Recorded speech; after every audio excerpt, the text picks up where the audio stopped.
6 ವರ್ಷಗಳ ನಂತರ ಮೂರನೇ ಓಡಿಐ ಪಂದ್ಯಕ್ಕಾಗಿ ಟೀಂ ಇಂಡಿಯಾಗೆ ಮರಳುತ್ತಿದ್ದಾನೆ ಭಾರತದ ಮಿಚೆಲ್ ಸ್ಟಾರ್ಕ್. ಮುಕ್ತಾಯಗೊಂಡಿತು ಕಾಯುವ ಸಮಯ. ಕಳೆದ 6 ವರ್ಷಗಳಿಂದ ಒನ್ಡೇನಲ್ಲಿ ಕಂಬ್ಯಾಕ್ ಮಾಡಲು ಒಂದು ರೀತಿಯಲ್ಲಿ ಭಿಕ್ಷೆ ಬೇಡುತ್ತಿದ್ದಾನೆ. ಕೊಹ್ಲಿಯ ನಾಯಕತ್ವದಲ್ಲಿ ಕೇವಲ ಡೆಬ್ಯೂ ಪಂದ್ಯವನ್ನು ಆಡಿಸಿ ನಂತರ ತಂಡದಿಂದಲೇ ಹೊರಗಾಕಲಾಯಿತು.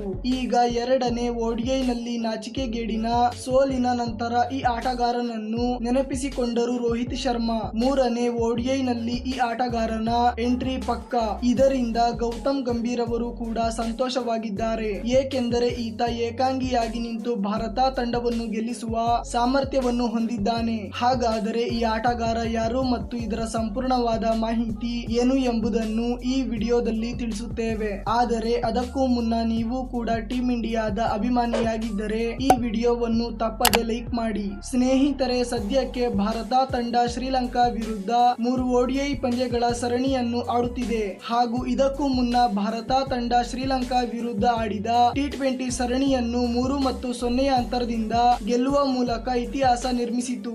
ಆದರೆ ಸದ್ಯಕ್ಕೆ ಶ್ರೀಲಂಕಾ ವಿರುದ್ಧ ನಡೆಯುತ್ತಿರುವ ಓಡಿಐ ಸರಣಿಯಲ್ಲಿ ಭಾರತ ತಂಡ ಸ್ಟ್ರಗಲ್ ಮಾಡುತ್ತಾ ಕಾಣಿಸಿಕೊಳ್ಳುತ್ತಿದೆ. ಹೌದು ಸ್ನೇಹಿತರೆ, ಏಕೆಂದರೆ ಮೊದಲ ಓಡಿಐ ಪಂದ್ಯದಲ್ಲಿ 230 ರನ್ಗಳ ಗುರಿಯನ್ನು ಕೂಡ ಬೆನ್ನಟ್ಟಲು ಸಾಧ್ಯವಾಗದೆ ಭಾರತ ತಂಡ ಮೊದಲ ಓಡಿಐ ಪಂದ್ಯವನ್ನು ಟೈ ಮಾಡಿತು.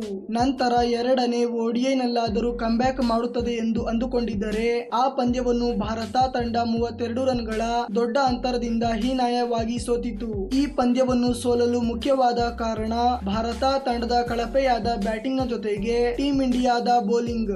ಏಕೆಂದರೆ ವರ್ಲ್ಡ್ ಕಪ್ ನಲ್ಲಿ ಅಪಾಯಕಾರಿಯಾದ ಬೌಲಿಂಗ್ ಅನ್ನು ಮಾಡಿದ ಹರ್ಷದೀಪ್ ಸಿಂಗ್ ಅವರು ಎರಡನೇ ಓಡಿಐ ಪಂದ್ಯದಲ್ಲಿ 9 ಓವರ್ಗಳನ್ನು ಮಾಡಿ 1 ವಿಕೆಟ್ ಅನ್ನು ಕೂಡ ಕಬಳಿಸದೆ 58 ರನ್ಗಳನ್ನು ನೀಡಿದರು. ಆದ್ದರಿಂದ ಈಗ ಮೂರನೇ ಓಡಿಐ ಪಂದ್ಯದಲ್ಲಿ ಯಾವುದೇ ರೀತಿಯ ಬೌಲಿಂಗ್ ನ ರಿಸ್ಕ್ ಅನ್ನು ತೆಗೆದುಕೊಳ್ಳಬಾರದೆಂದು ನಿರ್ಧರಿಸಿರುವ ಟೀಂ ಇಂಡಿಯಾ 6 ವರ್ಷಗಳ ನಂತರ ತಂಡಕ್ಕೆ ಒಬ್ಬ ಅಪಾಯಕಾರಿಯಾದ ಬೌಲರ್ ನ ಎಂಟ್ರಿ ಮಾಡಿಸಿದ್ದಾರೆ. ಈ ಆಟಗಾರನ ಆಗಮನದಿಂದ ಟೀಂ ಇಂಡಿಯಾದ ಬೌಲಿಂಗ್ ಇನ್ನಷ್ಟು ಕೂಡ ಬಲಿಷ್ಠವಾಗುತ್ತೆ. ಹೌದು ಸ್ನೇಹಿತರೆ, ನಾವು ಮಾತನಾಡುತ್ತಿರುವ ಆಟಗಾರನ ಹೆಸರು ಖಲೀಲ್ ಅಹ್ಮದ್. ಸದ್ಯಕ್ಕೆ ಬೆಂಚ್ ನಲ್ಲಿ ಕುಳಿತಿರುವ ಖಲೀಲ್ ಅಹ್ಮದ್ ಅವರು ತನ್ನ ಕೊನೆಯ ಓಡಿಐ ಪಂದ್ಯವನ್ನು 6 ವರ್ಷಗಳ ಹಿಂದೆ 2019ರಲ್ಲಿ ಆಡಿದ್ದರು. ಸ್ನೇಹಿತರೆ, ಹರ್ಷದೀಪ್ ಸಿಂಗ್ ಅವರ ಹಾಗೆ ಖಲೀಲ್ ಅಹ್ಮದ್ ಅವರು ಕೂಡ ಲೆಫ್ಟ್ ಆರ್ಮ್ ಬೌಲರ್ ಆಗಿದ್ದು ಅವರು ಅಷ್ಟು ಫೇಮಸ್ ಆದ ಬೌಲರ್ ಆಗದಿದ್ದರೂ ಕೂಡ ಟೀಂ ಇಂಡಿಯಾಗೆ ಅಗತ್ಯವಿದ್ದಾಗ ಹರ್ಷದೀಪ್ ಸಿಂಗ್ ಅವರಿಗಿಂತ ಉತ್ತಮವಾದ ಬೌಲಿಂಗ್ ಅನ್ನು ಮಾಡುತ್ತಾರೆ. ಆದ್ದರಿಂದ